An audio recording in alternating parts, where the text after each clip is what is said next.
Hello សួស្តីអ្នកទាំងអស់គ្នាវិលមកជួបជាមួយអេមីននេះខ្ញុំបាទស៊ីម៉ាឬក៏ហៅបានថាប្រុសស្មោះក៏បានដែរថ្ងៃនេះដែរអេមីននឹងលើករឿងថ្មីមួយទៀតហើយមកសង្ខេបជូនអ្នកទាំងអស់គ្នាឲ្យបានមើលអេមីនគឺសូមដាក់ចំណងជើងថាវីរៈបរិះគ្មានជំនាញដូច្នេះបើចង់ដឹងថាសាច់រឿងនេះវាល្អមើលយ៉ាងណាមកតាមដានជាមួយអេមីនទាំងអស់គ្នាមកក៏ប៉ុន្តែអេមីនគឺសង្ឃឹមថាអ្នកគ្នានឹងចុច Subscribe នៅលើ Channel របស់អេមីនដើម្បីទទួលបានវីដេអូថ្មីៗណាពីព្រោះថាការចុច Subscribe អីហ្នឹងក៏ជាការផ្ដល់កម្លាំងចិត្តមកដល់អេមីនដែរហ្នឹងហើយឥឡូវកុំអោយនិយាយសារតប៉ាច្រើនយើងចូលសាច់រឿងរបស់យើងគឺតែម្ដងទៅដោយផ្ដើមពីសាច់រឿងរបស់យើងដំបូងគេក៏បានបង្ហាញអំពីគ្រួសារមួយផងដែរដែលយើងមើលទៅពិតជាមានភាពកក់ក្ដៅមែនទែនបងប្រុសដែលនៅក្នុងគ្រួសារមួយហ្នឹងគឺជាតួឯករបស់យើងនឹងឯងដែលគាត់ក៏មានឈ្មោះថារ៉េក៏មានបងស្រីម្នាក់ផងដែរប៉ុន្តែគេមិនទាន់បង្ហាញឈ្មោះនោះឡើយហើយឥឡូវហ្នឹងទាំងបងស្រីរបស់អេរ៉េឪពុកម្ដាយរបស់គាត់អីហ្នឹងកំពុងតែមានភាពសប្បាយរីករាយដែលពួកគេទាំង3នាក់កំពុងតែទន្ទឹងរង់ចាំមែនទែនថាអេរ៉េហ្នឹងគាត់គឺមានជំនាញអ្វីដែរហើយម្នាក់ក៏បានគិតថាអេរ៉េគឺជាមនុស្សម្នាក់ដែលមានជំនាញដ៏អស្ចារ្យហើយនៅក្នុងពិភពលោកមួយនេះជំនាញគឺពិតជាមានសារៈសំខាន់មែនទែនសម្រាប់ពួកគេម្នាក់ពីព្រោះថាមនុស្សម្នាក់គឺត្រូវតែមានជំនាញមួយហើយជំនាញទាំងអស់ហ្នឹងគឺទទួលពរអំពីព្រះនឹងឯងនៅពេលដែលក្មេងៗគឺមានអាយុ10ឆ្នាំហើយនោះគឺជាពេលវេលាដែលព្រះក៏បានប្រទានពរឲ្យទៅកាន់ពួកគេហើយពរទាំងអស់នោះគឺសុទ្ធតែជំនាញហើយមនុស្សម្នាក់គឺមានតែជំនាញមួយតែប៉ុណ្ណោះអ្នកខ្លះគឺទទួលបានជំនាញអ្នកលេងកុនដាវឬក៏អ្នកខ្លះទៀតគឺទទួលបានជំនាញអ្នកចុងភៅហើយចុងក្រោយគេគឺវេទមន្តអីចឹងទៅយល់ទៅវាមានមកសពទាំងអស់តែម្ដងក្រោយមកទៀតសាច់រឿងក៏ការបង្ហាញនៅព្រះវិហារនៅវិញយើងក៏បានកត់ថាមានឪពុកម្ដាយជាច្រើនកំពុងតែនាំកូនដើម្បីមកធ្វើការពិនិត្យអំពីជំនាញរបស់កូននៅក្នុងចំណោមគ្រួសារទាំងអស់ហ្នឹងក៏មានវត្តមានគ្រួសាររបស់អារ៉េផងដែរភ្លាមក៏ស្រាប់តែលោកឪដែលបានគ្រប់គ្រងព្រះវិហារមួយហ្នឹងក៏បានធ្វើការហៅទៅកាន់ក្មេងប្រុសម្នាក់ឲ្យមកជិតគាត់មកដើម្បីឲ្យគាត់គឺមានភាពងាយស្រួលក្នុងការពិនិត្យមើលអំពីជំនាញរបស់ក្មេងប្រុសម្នាក់ហ្នឹងលោកឪក៏មិនចាំយូរដែរក៏បានធ្វើការទូទាយទៅកាន់ក្មេងប្រុសម្នាក់ហ្នឹងបន្ទាប់ពីគាត់ក៏បានទូទាយឲ្យនោះក៏បាននិយាយថាក្មេងប្រុសម្នាក់នេះគឺមានជំនាញជាជាងដែរក្មេងប្រុសម្នាក់ហ្នឹងបន្ទាប់ពីឮបាំហ្នឹងភ្លាមគឺពិតជាសប្បាយចិត្តមែនតើបន្ទាប់ពីឮដំណឹងមួយហ្នឹងអីចឹងទៅក្រោយមកទៀតមិនយូរប្រហែលក៏ដល់វេនរបស់ទូប្រុសរបស់យើងម្ដងហើយដែលជាអារ៉េក៏ប៉ុន្តែស្រាប់តែមានបង្កភ្ញាក់ផ្អើលតែម្ដងពីព្រោះថាលោកឪគឺទូទាយអត់ឃើញអំពីជំនាញរបស់ទូប្រុសនោះទេដំណឹងមួយនេះហើយធ្វើឲ្យមនុស្សដែលមានវត្តមាននៅក្នុងព្រះវិហារគឺមានការភ្ញាក់ផ្អើលជាខ្លាំងទាក់ទងអំពីអារ៉េសាច់រឿងក៏កាត់បង្ហាញនៅពេលដែលគ្រួសាររបស់អារ៉េក៏បានត្រឡប់មកដល់ផ្ទះវិញហើយប៉ាម៉ាក់របស់គាត់គឺតែងតែនិយាយលើកទឹកចិត្តទៅកាន់អារ៉េថាមិនចាំបាច់ធ្វើអីទៀតទេបើទោះបីជាគាត់ទាំងពីរនាក់ក៏បានចូលនិវត្តន៍ក៏ដោយក៏ប៉ុន្តែក៏មិនពិបាកក្នុងការឲ្យឯងគឺបានទៅធ្វើការនោះឡើយនិយាយអញ្ចឹងក៏ដោយតែអារ៉េនៅពេលនោះគាត់នៅតែមានកំហឹងអញ្ចឹងថាគាត់គឺមិនអស់ចិត្តទេថាហេតុអីបានជាគាត់អត់មានជំនាញបែបហ្នឹងអីចឹងណាបងស្រីរបស់គាត់បន្តទៅឃើញអារ៉េកំពុងតែមានកំហឹងបែបហ្នឹងក៏បានស្ដីឲ្យមួយសន្ទុះក្រោយមកអារ៉េនៅពេលនេះគាត់លែងខ្វល់តាក់ទងអំពីជំនាញរបស់គាត់ហើយថាបើទោះបីជាគាត់អត់មានជំនាញក៏ដោយតែនៅពេលដែលគាត់គឺមានអាយុ6ឆ្នាំនោះម៉ាក់គឺតែងតែបង្រៀនអំពីស្នេហ៍កូនដើមមកកាន់គាត់រហូតតែម្ដងដោយនេះភាពខ្លាំងអីហ្នឹងគឺវាមិនស្ថិតនៅលើជំនាញអីនោះទេឲ្យតែយើងខំប្រឹងទៅវាខ្លាំងហើយពីព្រោះអ្នកម៉ាក់គឺតែងតែបង្រៀនអំពីស្នេហ៍កូនដើមមកកាន់គាត់កាលពីនៅតូចគឺខ្លាំងតែម្ដងគឺមិនធម្មតានោះឡើយដោយឃើញថាអារ៉េនៅពេលនេះលែងបាក់ទឹកចិត្តបែបហ្នឹងធ្វើឲ្យពួកគេទាំង3នាក់គឺពិតជាសប្បាយចិត្តមែនទែនរួចមកទៀតអារ៉េក៏បានសុំទៅកាន់ពួកគេទាំង3នាក់ចាក់ចេញពីទីនេះដោយសារតែគាត់គឺចង់ទៅវឹកហាត់ស្នេហ៍ដែររបស់គាត់បន្តទៀតដែលមិនទាន់បានប្រមាណផងក៏បានជួបប្រទះជាមួយនឹងក្មេងប្រុស2នាក់កំពុងតែវឹកហាត់ស្នេហ៍កូនដែរក្មេងប្រុសម្នាក់គ្រាន់តែឃើញអារ៉េព្រាមក៏ចាប់ផ្ដើមនិយាយតែម្ដងថានេះមិនមែនទេគឺជាក្មេងដែលគ្មានជំនាញនោះហេតុអ្វីបានជាឯងគឺមកទីនេះអញ្ចឹងដូច្នោះហើយអារ៉េក៏បានតទៅវិញផងដែរថាគាត់មកទីនេះដើម្បីវឹកហាត់ដូចតែគេដូចឯងដែរហ្នឹងអីក្មេងប្រុសដែលបានសួរតការ៉េគឺអត់បានរើសអើងតការ៉េនោះទេផ្ទុយទៅវិញក៏បាននិយាយប្រាប់តការ៉េថានៅពេលនេះក៏ចង់បង្ហាញអំពីស្នេហ៍កូនដែររបស់គាត់នឹងឲ្យតកាឯងបានឃើញដូច្នោះអារ៉េក៏បានមើលអំពីស្នេហ៍កូនដែររបស់ក្មេងប្រុសទាំងពីរនាក់កំពុងតែវឹកហាត់ផងដែរបន្ទាប់ពីគាត់ក៏បានមើលរួចអារ៉េក៏បានប្រាប់ទៅកាន់ក្មេងប្រុសម្នាក់ហ្នឹងថានៅពេលនេះគាត់ក៏ចង់ប្រយុទ្ធគ្នាជាមួយនឹងឯងប៉ុន្តែបែរជាក្មេងប្រុសម្នាក់ហ្នឹងក៏បានសើចចំអកតការ៉េថាឯងអត់មានជំនាញផងហ្នឹងតែឲ្យប្រយុទ្ធគ្នាដោយរបៀបណាទោះបីជាក្មេងប្រុសម្នាក់ហ្នឹងក៏បានសើចចំអកមកកាន់គាត់យ៉ាងណាក៏ដោយអារ៉េនៅតែបន្តចង់ប្រកួតដដែលហ្នឹងដូច្នោះក្មេងប្រុសម្នាក់ហ្នឹងក៏បានធ្វើតាមសំណើរបស់អារ៉េតែម្ដងនឹងឯងពីព្រោះបើទោះបីជាឯងអត់មានជំនាញក៏ដោយក៏ប៉ុន្តែឯងក៏មានការការពារដល់ទេវភាពផងដែរនៅក្នុងពិភពលោកមួយនេះទោះបីជាពួកគេគឺមានជំនាញឬក៏មិនមានក្តីដែលព្រះក៏បានប្រទានពរឲ្យទៅកាន់ពួកគេដែលជាការការពារដល់ទេវភាពតាំងពីកំណើតតែម្ដងឧទាហរណ៍ថាមនុស្សធម្មតាដែលមានពរពីព្រះអំពីការការពារដល់ទេវភាពនៅពេលដែលបានត្រូវរបួសពួកគេគឺពិតជាពិបាកក្នុងការជាសះស្បើយមែនទែនប៉ុន្តែបើសិនជាមនុស្សដែលទទួលបានពរអំពីព្រះការការពារដល់ទេវភាពនោះហើយនៅពេលដែលពួកគេគឺត្រូវរបួសអីហ្នឹងគឺពិតជាឆាប់ជាសះស្បើយមែនទែននឹងហើយបានគេហៅថាការការពារដល់ទេវភាពរបស់ព្រះរួចមកការប្រកួតរបស់ពួកគេទាំងពីរនាក់ក៏ចាប់ផ្ដើមឡើងតែម្ដង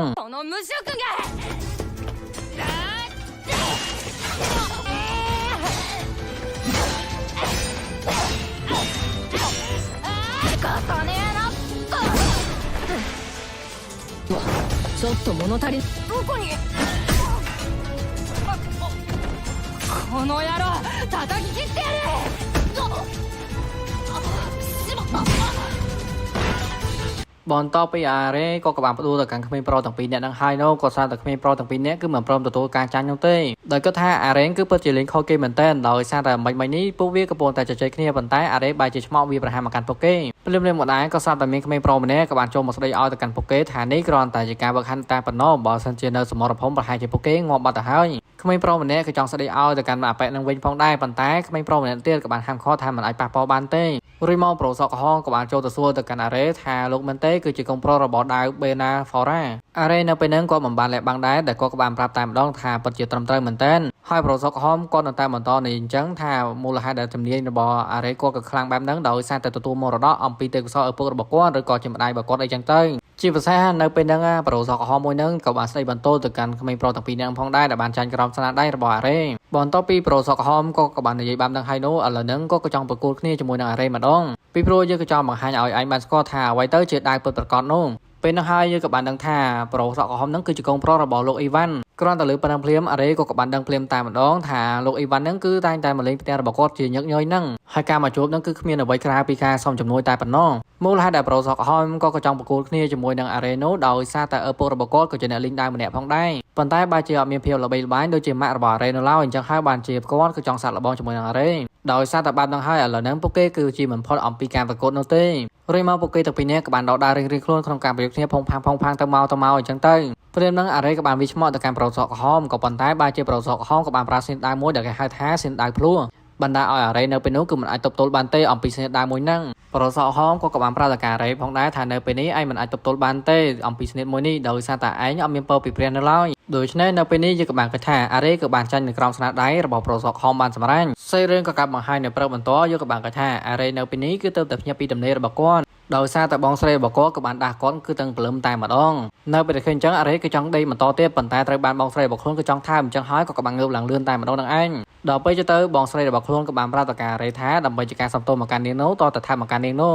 និយាយរួមទៅបងស្រីរបស់អារ៉េគឺពិតជាស្រឡាញ់ទៅកាន់អារ៉េមែនតើអញ្ចឹងមិនថាបងប្អូនគេជាស្រឡាញ់គ្នាអញ្ចឹងណាអត់ដូចជាបងប្អូនរបស់អេមីនសោះបន្ទាប់ពីគាត់ក៏បានសោកស្រូបអាហារហើយនោះអារ៉េគាត់ក៏មានបំណងថាចង់ទៅវឹកហាត់សនិទ្ធគុនដាររបស់គាត់បន្តទៀតបងស្រីរបស់ខ្លួនដែលឃើញថាអារ៉េគឺពិតជាមានភាពលំបាកក្នុងការវឹកហាត់បែបហ្នឹងក៏បាននិយាយប្រាប់ទៅកាន់អារ៉េថាចាប់ពីពេលនេះតទៅឯងមិនចាំបាច់ទៅវឹកហាត់ស្និទ្ធគុនដារអីទៀតទេទោះឲ្យគាត់គឺជាអ្នកមើលថែឯងប៉ុន្តែបើទោះបីជានេះគឺនិយាយបែបហ្នឹងក៏ដោយអារ៉េគាត់នៅតែបន្តចាក់ចេញដើម្បីទៅវឹកហាត់ដដែលដល់ពេលទៅធ្វើឲ្យបងស្រីរបស់អារ៉េគឺចាប់ផ្ដើមមានអារម្មណ៍ថាបារម្ភទៅកាន់អារ៉េខ្លាំងមែនទែនដោយខ្លាចថានៅពេលដែលគាត់ក៏បានទៅវឹកហាត់នៅក្នុងព្រៃអីគឺជួបបញ្ហាអីចឹងទៅក៏ប៉ុន្តែម៉ាក់របស់គាត់ក៏បានប្រាប់ថាមិនចាំបាច់ព្រួយបារម្ភនោះឡើយដោយសារតែគាត់ក៏បានទុកចិត្តទៅលើអារ៉េទោះបីជាម៉ាក់របស់ខ្លួនគឺនិយាយបែបហ្នឹងក៏ដោយក៏ប៉ុន្តែនាងនៅតែមិនជឿដូច្នោះហើយម៉ាក់របស់អារ៉េក៏បានបង្ហាញអំពីដាវជាច្រើនដែលត្រូវបានខ្ទេចខ្ទីដូចខ្ទឹមអញ្ចឹងដោយសារតែនេះគឺជាស្នាដៃរបស់អារ៉េដែលបានវឹកហាត់ដូច្នោះហើយធ្វើឲ្យបងស្រីរបស់អារ៉េក៏បាននិយាយថាពិតជាអស្ចារ្យមែនទែនបើទោះបីជាអារ៉េអត់មានជំនាញក៏ដោយក៏ប៉ុន្តែអាការវឹកហាត់របស់គាត់គឺកាន់តែរីកចម្រើនទៅដូច្នេះចាប់ពីពេលនេះទៅក្នុងនាងគឺជាបងស្រីរបស់អារ៉េនោះនាងត្រូវតែការពារទៅកាន់អារ៉េហើយក៏មើលថែទៅកាន់អារ៉េជានិច្ចតែម្ដងនិងបន្តគ្រប់គ្រងទៅកាន់អារ៉េអញ្ចឹងហើយធ្វើឲ្យម្ដាយរបស់គាត់គឺចាប់ផ្ដើមមានអារម្មណ៍ថាសប្បាយចិត្តរីករាយតែម្ដងបន្តពីឃើញកូនៗគឺជាស្រឡាញ់គ្ន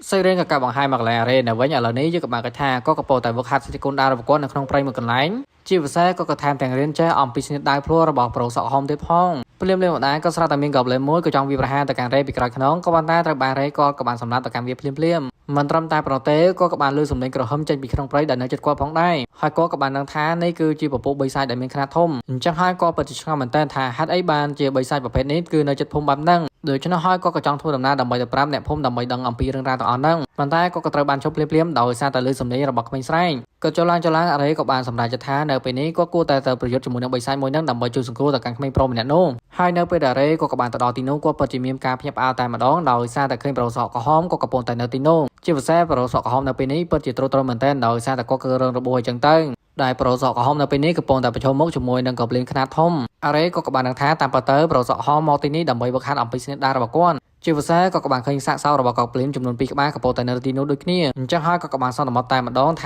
ាប្រុសសក់ក្រហមប្រហែលជាជួបហេតុការណ៍ដូចជាគាត់អញ្ចឹងរីឯប្រុសសក់ក្រហមនៅវិញឥឡូវនេះគឺមិនអាចធ្វើអ្វីបានឡើយដោយសារតែគាត់ក៏អត់មានកម្លាំងនៅក្នុងខ្លួននៅឡើយដូច្នោះក៏បាននិយាយសុំទោសទៅកាន់ឪពុករបស់គាត់នៅក្នុងចិត្តតែម្ដងគណៈពេលដែលកោប្លេនគឺចង់សម្លាប់ទៅកាន់ប្រុសសក់ក្រហមនោះក៏ស្រាប់តែរ៉េក៏បានចេញមកជួយទៅកាន់ប្រុសសក់ក្រហមដែលវាប្រហារទៅកាន់កោប្លេនពីក្រោយខ្នងបណ្ដាឲ្យកោប្លេនមួយនឹងគឺត្រូវបានងាប់ភ្លាមតែម្ដងដោយសារតែស្នៀតដៅអាមិញនេះគឺពិតជាខ្លាំងមែនទែន ប្រូសក់ក្រហមនៅពេលនោះគឺពិតជាភ្ញាក់ផ្អើលមែនទែនបន្ទាប់ពីឃើញអារ៉េក៏បានចូលមកជួយហើយប្រូសក់ក្រហមនៅពេលនេះអាចនិយាយមិនថាកម្លាំងរបស់គាត់គឺពិតជាទន់ខ្សោយមែនទែនសូម្បីតែការការពារដល់ទេវភាពក៏មិនអាចជួយអ្វីបានដែរជាពិសេសអត្តមាណារបស់គាត់ក៏ត្រូវបានបាយទៀតអញ្ចឹងហើយបានជាគាត់អត់មានកម្លាំងដើម្បីប្រយុទ្ធជាមួយនឹង Goblin ហ្នឹងណានៅពេលដែលឃើញអញ្ចឹងហើយអារ៉េក៏បានយកទឹកថ្នាំរបស់គាត់ដែលជាទឹកម៉ាណាំងឲ្យទៅកាន់ប្រូសក់ក្រហមបានលេមនៅពេលដែលគាត់ក៏បានផឹកចូលហើយនោះឥឡូវនេះប្រូសក់ក្រហមក៏ចាប់ផ្ដើមមានកម្លាំងឡើងវិញហើយគ្រាន់តែទទួលបានកម្លាំងភ្លាមក៏បានស្ដីឲ្យទៅកាន់អារ៉េភ្លាមតែម្ដងតែទៅអំពីអារ៉េនេះគឺចេះស្នៀតដាវរបស់គាត់ផងដែរអញ្ចឹងហើយគាត់ក៏ឆ្ងល់ដូច្នោះហើយអារ៉េក៏បានធ្វើការបញ្យល់តែម្ដងប្រាប់ទៅកាន់ប្រូសក់ក្រហមឲ្យបានដឹងថាស្នៀតដាវភ្លុងមួយនេះគឺពិតជាពិបាកក្នុងការរៀនមែនទែនប៉ុន្តែដោយសារតែការខំប្រឹងរបស់គាត់គឺមិនឈប់ឈរនោះព្រមទាំងការប្រយុទ្ធរបស់ឯងកាលពីលើកមុនគឺប្រើស្នៀតដដែលខ្លាំងពេក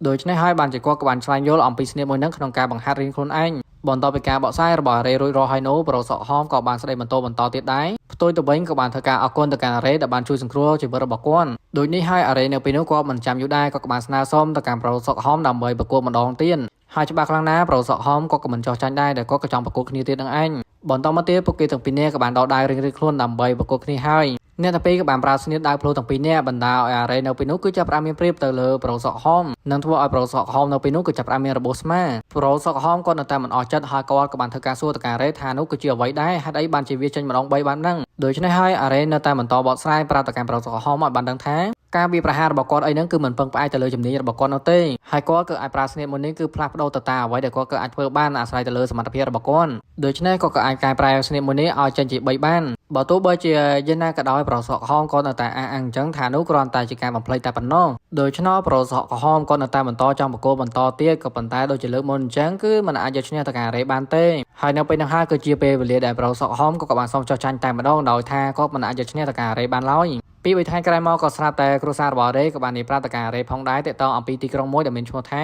Preges គ្រាន់តែលើប៉ុណ្ណឹងភ្លាមអារ៉េក៏បានធ្វើការសួរទៅកាន់ម៉ាក់របស់ខ្លួនតើអ្វីទៅជាទីក្រុង Preges ដូច្នោះម៉ាក់របស់អារ៉េក៏បានប្រាប់តែម្ដងថានៅទីកន្លែងនោះគេឲ្យឈ្មោះថាជាទីក្រុងដែរហើយគាត់ក៏ធ្លាប់ធ្វើការនៅទីនោះពីមុនមកដែរដែលជាអ្នកផ្សងព្រេងបន្ទាប់ពីអារ៉េក៏បានស្ដាប់អំពីការរាយរាប់របស់ម៉ាក់របស់ខ្លួនបែបហ្នឹងហើយគាត់ពិតជាចង់ទៅទីនោះខ្លាំងណាស់ដោយសារតែធ្វើជាអ្នកផ្សងព្រេងក៏គឺអាចបង្រឹងសមត្ថភាពរបស់គាត់ក៏កាន់តែខ្លាំងទៅសេរឿងក៏កាប់បង្ហាញ5ឆ្នាំកន្លងផុតទៅយើងក៏បានគេថាមានរទេះសេះមួយកំពុងតែធ្វើដំណើរដើម្បីទៅទីក្រុងដែរនៅលើរទេះសេះក៏មានមនុស្ស2នាក់កំពុងតែសន្ទនាគ្នាទាក់ទងអំពីទីក្រុងដែរថាទីក្រុងដែរហ្នឹងគឺជាទីក្រុងមួយដែលល្បីល្បាញមែនទែនអ្នកណាក៏ចង់ទៅទីនោះផងដែរនិយាយចុះឡើងអ្នកទាំងពីរដែលនៅលើរទេះសេះហ្នឹងគឺចាប់ផ្ដើមចង់ឆ្លោះគ្នាដូច្នោះហើយអ្នកបរទេះសេះក៏បានសម្រួលទៅកាន់ពួកគេនិងនិយាយប្រាប់ទៅកាន់ពួកគេថាបើតើអ្វីដែលគាត់បានគិតទៅអ្នកទាំងពីរនោះអ្នកទាំងពីរពិតជាមានជំនាញដែរដ៏ល្អខ្លាំងណាស់ក៏ប៉ុន្តែនៅពេលនេះក៏បានសំពឹងទៅកាន់ពួកគេទាំងពីរនាក់ដើម្បីធ្វើកិច្ចការមួយពីព្រោះឥឡូវហ្នឹងគឺមានពពួកអជាច្រើនកំពុងតែស្ទាក់ផ្លូវរបស់គេដើម្បីវាប្រហារនឹងឯងអ្នកទាំងពីរនោះបន្ទាប់ពីឃើញបាននឹងភ្លាមក៏ចាប់ផ្ដើមដាក់មេប្រូចតែម្ដងដោយថាពពួកអនេះវាមិនមែនជាដៃគូរបស់ពួកគេនៅឡើយស្របពេលនឹងដែរស្រាប់តែមានបរិមម្នាក់ក៏បានចោះចេញពីរទេះសេះហើយក៏បានធ្វើដំណើរដើម្បីទៅចាត់ការទៅកាន់ពពួកអទាំងអស់ហ្នឹង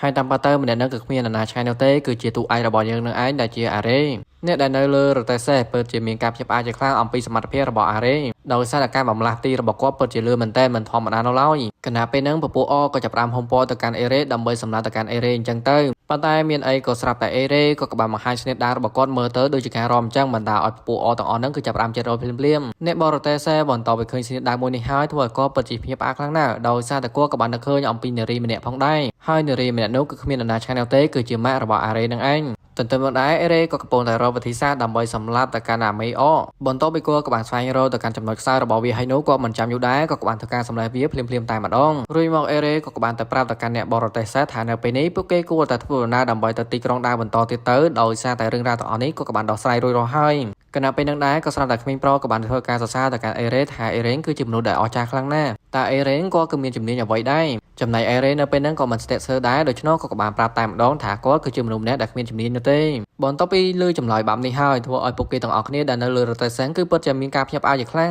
ងសេរីរឿងក៏កាន់ត្រឡប់ថយក្រោយរយៈពេល5ឆ្នាំមុនអេរ៉េក៏បានបង្ហាញអំពីស្នេហ៍ដៅខ្លួនរបស់គាត់ឲ្យទៅកាន់ម៉ាក់របស់គាត់បានឃើញម៉ាក់របស់គាត់គឺពិតជាមានការភ្ញាក់ផ្អើលយ៉ាងខ្លាំងបន្ទាប់ពីឃើញអេរ៉េក៏គឺអាចចេះប្រើស្នេហ៍ដៅបែបនេះតែអាការសម្ដែងរបស់គាត់មិនតបបានប្រមាណផងក៏ស្រាប់តែចាប់ផ្ដើមយំតែម្ដងដោយបន្ទាប់ពីខ្លួនឯងមកពីគាត់ដែលធ្វើឲ្យអារ៉េនឹងគឺមិនមានជំនាញដូចគេដូចឯងអារ៉េក៏បានលំលន់ទៅកាន់ម៉ាក់របស់គាត់ឲ្យជប់យំទៅហើយគាត់ក៏បាននិយាយថា នៅពេលនេះគាត់ក៏អាចបង្កើតស្នេហ៍ដៅផ្លោះបានដូច្នេះហើយគាត់ក៏ចង់បង្កើតជំនាញផ្សេងៗទៀតដែលគាត់ក៏ចង់សាកល្បងរួចមកអារ៉េក៏បានសុំទៅកាន់ម៉ាក់របស់គាត់ដើម្បីឲ្យម៉ាក់របស់គាត់គឺបានបង្រៀនអំពីស្នេហ៍ដៅរបស់ម៉ាក់របស់គាត់ដែលធ្លាប់ចេះអញ្ចឹងទៅនិយាយរំទៅឲ្យតែស្នេហ៍ដៅរបស់ម៉ាក់របស់គាត់អីហ្នឹងគាត់គឺចង់រៀនទាំងអស់ហ្នឹងដូច្នោះហើយធ្វើឲ្យម៉ាក់របស់គាត់ពិតជាមានអារម្មណ៍ថារីករាយមែនទែនហើយក៏ពេញចិត្តក្នុងការបង្រៀនទៅកាន់អារ៉េផងដែរសេរឿងក៏ក៏បង្ហាញនៅពេលបច្ចុប្បន្នវិញនៅទី import យើងក៏បានគាត់ថាអារ៉េក៏បានមកដល់កន្លែងទីក្រុងដៅហើយនៅទីក្រុងដៅយើងក៏បានគាត់ថានៅទីនោះពិតជាមានមនុស្សច្រើនមែនទែនហើយសុទ្ធតែជាអ្នកលេងស្នេហ៍កូនដៅពេលហ្នឹងហើយអេរ៉េក៏បានធ្វើការសួរទៅកាន់អ្នកបរទេសចំតែម្ដងថាលោកមែនទេក៏ជាអ្នកលេងស្នេហ៍កូនដៅដែរពីព្រោះបើសិនជាមនុស្សសាមញ្ញនោះមិនអាចកត់សម្គាល់អត្តសញ្ញាណនៃស្នេហ៍ដៅបានឡើយដល់ពេលទៅអ្នកបរទេសក៏បានប្រាប់តែម្ដងតែពិតទៅក៏ជាអ្នកលេងស្នេហ៍កូនដៅមនុស្សផងដែរហើយថ្នាក់របស់គាត់គឺស្ថិតនៅកម្រិតខ្ពស់ក៏ប៉ុន្តែគាត់មិនអាចធ្វើបន្តទៀតបានទេព្រោះគាត់ពិតជាមានភាពហត់នឿយមែនទែនទាក់ទងអំពីការប្រយុទ្ធគ្នាប្រចាំថ្ងៃបែបនេះដូច្នេះហើយបានជាគាត់ក៏បានផ្លាស់ប្ដូរមុខរបរធ្វើជាអ្នកបរទេ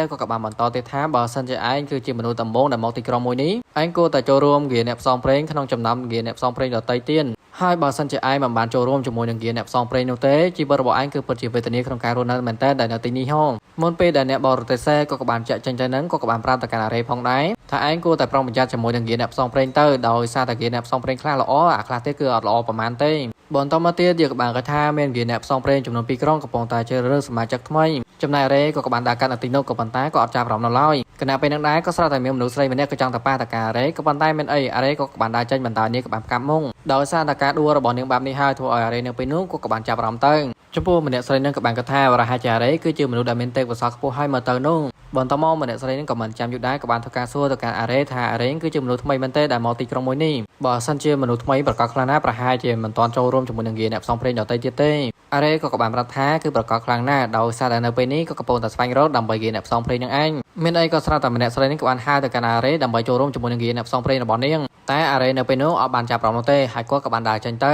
ម្នាក់ស្រីនឹងគឺនៅតែមិនចូលចាញ់ហើយក៏បានហាងគាត់ទៅកាន់អារ៉េដើម្បីនិយាយគ្នាសិនដោយអាងថាហ្គាអ្នកផ្សងព្រេងរបស់នាងគឺពិតជាមានភាពល្បីល្បាញខ្លាំងណាស់នឹងនិយាយភាពតាក់ទាញជាច្រើនទាក់ទងអំពីហ្គាអ្នកផ្សងព្រេងរបស់នាងអញ្ចឹងទៅប្រាប់តការ៉ារ៉េរីឯអារ៉េនៅវិញឥឡូវនេះក៏កំពុងតែគិតថាអត្តចរិតនិងកាយវិការរបស់នាងនៅពេលនេះគឺដូចជាបងស្រីរបស់គាត់ខ្លាំងណាស់ឬមកអារ៉េក៏បានធ្វើការសួរទៅកាន់ម្នាក់ស្រីហ្នឹងថានាងគឺមានដឹងដែរឬទេថានៅទីនេះមានហ្គាអ្នកផ្សងព្រេងណាដែលមានភាពល្បីល្បាញខ្លាំងជាងគេអត់ម្នាក់ស្រីហ្នឹងក៏បានប្រាប់តែម្ដងថាហ្គាអ្នកផ្សងព្រេង Black Sport សេរឿងក៏បង្ហាញនៅពេលដែលរ៉េក៏បានមកដល់កន្លែងហ្គាអ្នកផ្សងព្រេង Black Sport ហ្នឹងហើយប៉ុន្តែនៅទីនោះគឺមានមនុស្សច្រើនពេកដើម្បីចូលទៅចុះឈ្មោះដូច្នោះហើយតម្រូវឲ្យគាត់ក៏បានតម្រង់ជួរដោយការរងចាំរបស់គាត់មិនយូរប៉ុន្មានក៏ដល់វេនរបស់រ៉េហើយអ្នកចុះឈ្មោះនៅពេលនោះក៏បានធ្វើការសួរថាឯងគឺមានជំនាញអ្វីហើយថ្នាក់អ្វីដែរអារ៉េក៏បានប្រាប់ត្រង់តែម្ដងថាគាត់អត់មានជំនាញអ្វីនោះទេអ្នកចុះឈ្មោះនៅទីនោះក៏បានប្រាប់តការ៉េឲ្យចាក់ចេញទៅដោយសារតែពួកគេគឺត្រូវការតែមនុស្សដែលមានជំនាញតែប៉ុណ្ណោះហើយមានគឺភ្លេចប្រាប់ទៅកាន់អ្នកគ្នាផងដែរថាអាជំនាញនេះគឺវាផ្សេងហើយអាថ្នាក់គឺវាផ្សឹងអ្នកគ្នាឧទាហរណ៍ថាអារ៉េក៏គឺជាមនុស្សដែលមានជំនាញស្នេហ៍កូនដែរដូច្នោះគេក៏មានថ្នាក់របស់ពួកគេផងដែរដូចជាថ្នាក់ទាបថ្នាក់មធ្យមហើយនិងថ្នាក់ខ្ពស់ឥឡូវយើងចូលសាច់រឿងរបស់យើងវិញក៏បានគាត់ថាអារ៉េក៏បានទៅដល់កន្លែងគៀនអ្នកផ្សងព្រេងណាក៏គេអត់ទទួលដែរដោយសារតែគាត់មានជំនាញហើយឥឡូវហ្នឹងជីវិតរបស់គាត់នៅពេលនេះគឺបរាជ័យតែម្ដងដោយសារតែគាត់មានជំនាញនឹងឯងបន្តមកក៏បានដកសបត់ដែលម៉ាក់របស់គាត់ក៏បានប្រគល់ឲ្យគាត់នឹងនឹកឃើញអំពីពាក្យសម្ដីដែលម៉ាក់របស់គាត់ដែលបានប្រាប់មកកាន់គាត់ថានៅពេលដែលឯងក៏បានបង្ហាញសបត់មួយនេះឲ្យទៅកាន់គៀនអ្នកផ្សងព្រេងចាស់របស់នាងហើយនោះពួកគេនឹងទទួលស្វាគមន៍ឯងហើ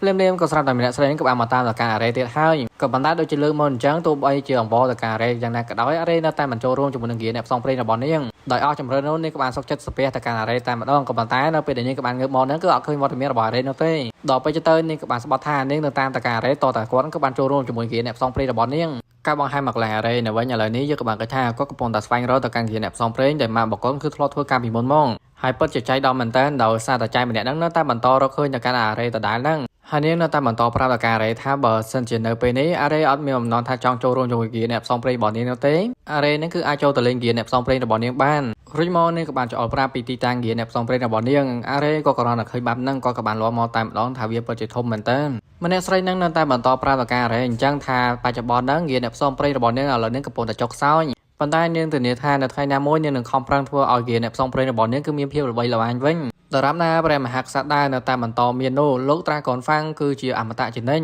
អារ៉េបន្តពីលឺបាត់នឹងភ្លាមក៏បាននឹកឃើញអំពីពាក្យសម្ដីដែលម៉ាក់របស់គាត់ក៏បានប្រាប់មកកាន់គាត់ថាគៀនអ្នកផ្សងព្រេងដែលគាត់ក៏បានធ្លាប់ចូលពីមុនហ្នឹងគឺជាមហាក្សត្រដែរនៅពេលហ្នឹងហើយបានជាអារ៉េក៏បានដឹងថាតាមពិតទៅនារីដែលតែងតែអស់ទាញមកកាន់គាត់ហ្នឹងតាមពិតទៅស្ថិតនៅក្នុងគៀនអ្នកផ្សងព្រេងដែលម៉ាក់របស់គាត់គឺធ្លាប់ធ្វើការពីមុនមករួចមកទៀតនៅពេលដែលអារ៉េក៏បានចូលទៅដល់ខាងក្នុងហ្នឹងគាត់ក៏បានជួបប្រទះជាមួយនឹងបរិសម្នាក់ផងដែរដែលគាត់គឺជាជនពិការដៃហើយសភាពរបស់គាត់នៅពេលនេះពិតជាយ៉ាប់យ៉ឺនមែនទែនដោយសារតែនៅពេលនេះក៏កំពុងតែប្រមឹកជាមួយនឹងស្រា បរមម្នាក់នឹងបន្តពីឃើញអារ៉េភ្លាមក៏បាននិយាយអ្វីឆ្ងាយនោះទេគ្រាន់តែនិយាយថាហ្គៀអ្នកផ្សំប្រេងមួយនេះគឺត្រូវបានរលីហើយអញ្ចឹងហើយឯងគួរតែចាក់ចេញទៅបន្ទាប់ពីគាត់ក៏បាននិយាយបាត់ទាំងហើយក៏បានចាក់ចេញពីទីនេះបាត់ភ្លាមតែម្ដងហើយតាមពិតទៅបរតដែលជាជនពិការនឹងគឺជាឪពុករបស់នារីម្នាក់នឹងឯងរីមកទៀតស្រាប់តែអារ៉េក៏បានធ្វើការសម្រេចចិត្តគឺចូលរួមហ្គៀអ្នកផ្សំប្រេងរបស់នារីម្នាក់នឹងធ្វើឲ្យនាងគឺពិតជាភ្ញាក់ផ្អើលមែនទែនហើយក៏បានសូមបញ្ជាក់ទៅកាន់អារ៉េក៏បាននិយាយផងដែរថាគាត់ប្រកាសខ្លាំងណាស់ដូច្នោះអ្នកទាំងពីរក៏ចាប់ផ្ដើមចុះកិច្ចសន្យាជាមួយគ្នាតែម្ដងថាអារ៉េក៏បានចូលរួមជាមួយហ្គៀអ្នកផ្សំប្រេងរបស់នាងអីចឹងទៅអានឹងវាស្រៀងនៅកងត្រាដែរហ្នឹងបន្ទាប់ពីអារ៉េក៏បានសរសេររួចរាល់ហើយនោះក៏បានប្រកល់กระดาษមួយហ្នឹងឲ្យទៅកាន់ចៃម្នាក់នឹងបានឃើញកញ្ញាម្នាក់នឹងក៏បានពិនិត្យមើលក៏ប៉ុន្តែនឹងគឺឆ្ងល់ថាហេតុអីបានជាអារ៉េនឹងគឺអត់មានជំនាញដំបូងឡើយនឹងក៏បានគិតថាប្រហែលជាអារ៉េគឺបានលេងសើចជាមួយនាងអីចឹងទៅក៏ប៉ុន្តែមានអីអារ៉េក៏បានបង្ហាញការពិតតែម្ដងថាប្រកាសខ្លាំងណាស់ក៏គឺគ្មានជំនាញនោះទេចៃម្នាក់នឹងបន្ទាប់ពីឃើញបានដឹងហើយក៏មិនចាំយូរដែរក៏បានទៅយកដាវដើម្បីគំរាមទៅកាន់អារ៉េឥឡូវនេះលោកឯងគួរតែដកហូតកិច្ចសន្យារបស់លោកទៅបើចង់បន្តរស់ទៅមុខទៀត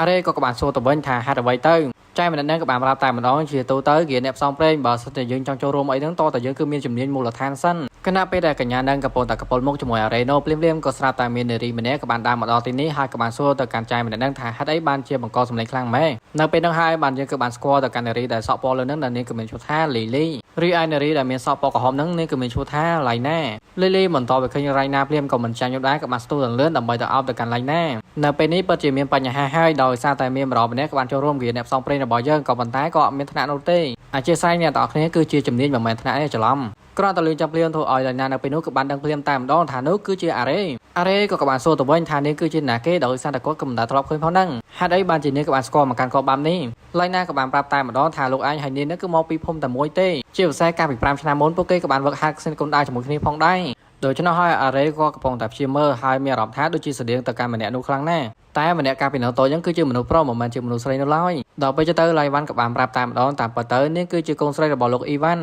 ដូច្នោះហើយអារ៉េក៏បានធ្វើការសុំទោសតែគាត់មិនបានចងចាំអីចឹងទៅពីព្រោះឥឡូវហ្នឹងសភារបស់ឡៃណានៅពេលនេះគឺពិតជាប្លែកខ្លាំងណាស់ហើយអ្វីដែលកាន់តែប្លែកនោះគឺថាភ្នំពីរនឹងឯងរួចមកឡៃណាក៏បានប្រវល់អេរ៉េដើម្បីប្រយុទ្ធគ្នាដោយសារតែនេះគឺជាការធ្វើតែក៏ប៉ុន្តែជាក់ស្ដែងកាលពី5ឆ្នាំមុននេះក៏បានចាញ់នៅក្រោមដៃរបស់អេរ៉េអញ្ចឹងហើយនេះក៏ចង់យកឈ្នះទៅកាន់អេរ៉េវិញអញ្ចឹងណាបន្តមកទៀតសាច់រឿងក៏កើតបង្ហាញមកកន្លែងសង្វៀនប្រកួតឯនេះវិញក៏បានគិតថាអ្នកនៅពេលកំពុងតែប្រឈមមុខដាក់គ្នាហើយគ្រាន់តែចាប់ផ្ដើមការប្រកួតភ្លាមស្រាប់តែពួកគេទាំងពីរនាក់ក៏បានប្រើស្នាដៃភ្លោទាំងពីរនាក់តែម្ដងក៏ប៉ុន្តែលើកនេះស្រាប់តែឡៃណាគឺមានព្រៀបទៅកាន់អេរ៉េវិញបណ្ដាអេរ៉េនៅពេលនោះក៏មានការភ្ញាក់ផ្អើលដែរឡៃណាក៏បានប្រាប់ថាសមត្ថភាពរបស់នាងនៅពេលនេះគឺកាន់តែខ្លាំងទៅ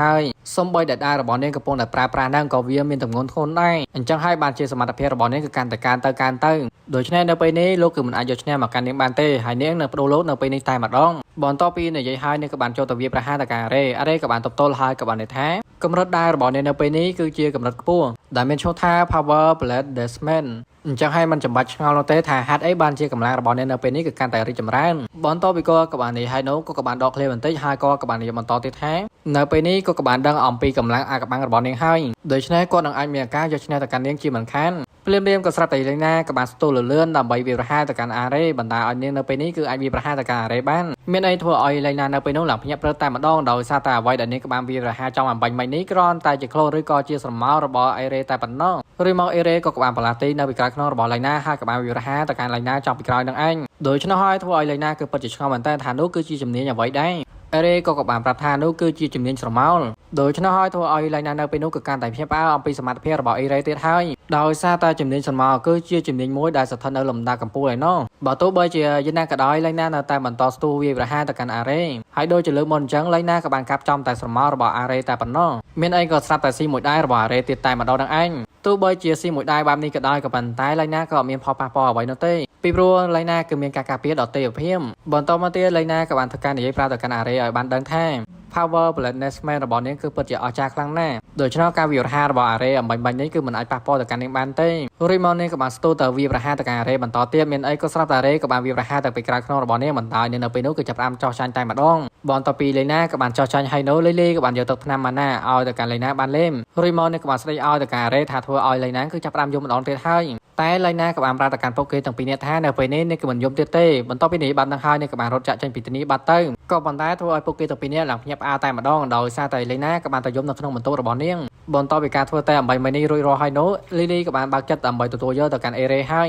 យឥ អារ៉េក៏បានសួរលេងសើចជាមួយនឹងលីលីថាតបងឡើយដូចជាមិនចង់យកគាត់ទេក៏ប៉ុន្តែហេតុអ្វីបានជាចិត្តរបស់នាងគឺបានផ្លាស់ប្ដូរ360ដឺក្រេបែបនេះសំណួរបែបនេះហើយធ្វើឲ្យលីលីនៅពេលនោះឡើងគាំងតែម្ដងបន្តមកទៀតអេរ៉េក៏បានធ្វើការសួរទៅកាន់លីលីទាក់ទងអំពីគ្រាអ្នកផ្សងព្រេងរបស់ពួកគេនៅពេលបច្ចុប្បន្ននេះថាមានរឿងអ្វីកើតឡើងបានជាគ្រាអ្នកផ្សងព្រេងរបស់ពួកគេនៅពេលនេះគឺចាប់ផ្ដើមធ្លាក់ចុះបែបនេះលីលីក៏បានប្រាប់តែម្ដងថានៅពេលនេះពួកគេកំពុងតែជួបបំណុលដូច្នោះអេរ៉េក៏បានសួរថាប្រមាណទៅដល់ពេលទៅលីលីក៏បានខ្សឹបប្រាប់ទៅកាន់អេរ៉េតែម្ដងក៏ប៉ុន្តែនៅពេលនោះសាច់រឿងគេមិនទាន់បង្ហាញនៅឡើយថាលីលីក៏បានខ្សឹបរឿងអ្វីខ្លះប្រាប់ទៅកាន់អេរ៉េបន្តទៅពេលនេះក៏បានខ្សឹបប្រាប់ទៅកាន់អេរ៉េហើយនោះនេះក៏បានប្រាប់ថានៅពេលនេះមិនចាំបាច់ប្រួយបារម្ភនៅឡើយដោយសារតែនៅថ្ងៃខាងមុខនោះគឺមានការប្រកួតដ៏ធំមួយគឺរីបៀងហ្គៀលនិងហ្គៀតែម្ដងហើយនៅពេលដែលហ្គៀអ្នកផ្សងព្រេងណាទទួលបានចំណាត់ថ្នាក់លេខ1នោះពួកគេនឹងទទួលបានប្រាក់ដ៏ជាច្រើននោះហើយគឺជាពេលវេលាដែលពួកគេគឺអាចសងបំណុលបានហើយដោយសារតែបាននេះហើយបានជានាងគឺតែងតែរើទៅកាន់សមាជិកថ្មីៗដើម្បីមកចូលរួមក្រុមហ្គៀអ្នកផ្សងព្រេងរបស់យើងបន្ទាប់ពីអេរ៉េក៏បានស្ដាប់ចប់ហើយនោះអេរ៉េក៏បានធ្វើការសួរទៅកាន់លីលីបន្តទៀតហេតុអ្វីបានជាលេងណានឹងក៏បានចូលរួមក្រុមហ្គៀអ្នកផ្សងព្រេងមួយនេះទាំងនៅដឹងថាហ្គៀអ្នកផ្សងព្រេងមួយនេះកំពុងតែជួបបញ្ហាដូច្នោះហើយលីលីក៏បានធ្វើការប្រាប់តែម្ដងតាមពិតទៅលេងណាក៏ចង់ចូលរួមជាមួយនឹងហ្គៀអ្នកផ្សងព្រេងដទៃទៀតដែរ